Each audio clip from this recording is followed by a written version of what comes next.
বর্তমান সমাজের ভেতর সবচেয়ে বড় ভাইরাস হচ্ছে এই সরকারি চাকরি।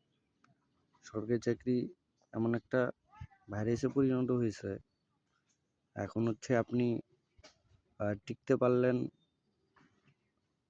আপনার যোগ্যতা আছে কিনা সেটা কোনো দেখার বিষয় না, চাকরি পাওয়াটাই বড় কথা। আর এই একটা চাকরি সমাজটাকে ধ্বংস করে ফেলাচ্ছে। যারা পড়াশোনা করে, সঠিকভাবে পড়াশোনা করেও এই সরকারি চাকরি নামক সোনার হরিণ পাচ্ছে না। কিসের কারণে? সমাজে কিছু বেঈমান জাতি আছে, কিছু মনে করো হচ্ছে যার সন্তান আছে, যারা অন্যায়ভাবে মানুষের পকেট থেকে টাকা নিয়ে, যাদের যোগ্যতা নাই, যাদের ওই পজিশনে যাওয়ার কোনো ক্ষমতা নাই, তাদেরকে অন্যায়ভাবে টাকার মাধ্যমে চাকরি নিয়ে দিচ্ছে। আর আমাদের পরিবারে কিছু আবাল আছে, 5 ওয়াক্ত নামাজ পড়ে, হাদিস নিয়ে সারাদিন ঘাটাঘাটি মারায়, হালাল হারাম নিয়ে সারাদিন চিল্লা করে, এটা হালাল এটা হালাল, এটা হারাম এটা হারাম। কিন্তু দিন শেষে কি করে? ওই চাকরির জন্য লাখ লাখ টাকা দিতে প্রস্তুত থাকে।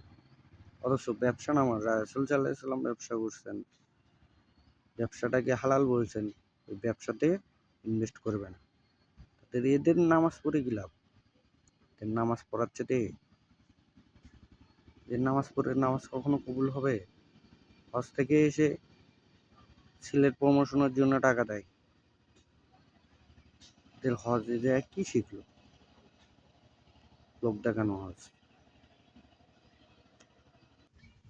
এটা মানুষের জীবনটাকে ছেলে খেলা বলেছে।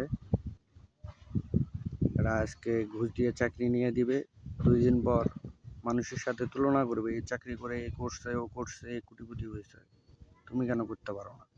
তখন আবার ঘুষ নেওয়ার জন্য প্রবলন করবে, ঘুষ নেওয়ার জন্য চাপ দিবে।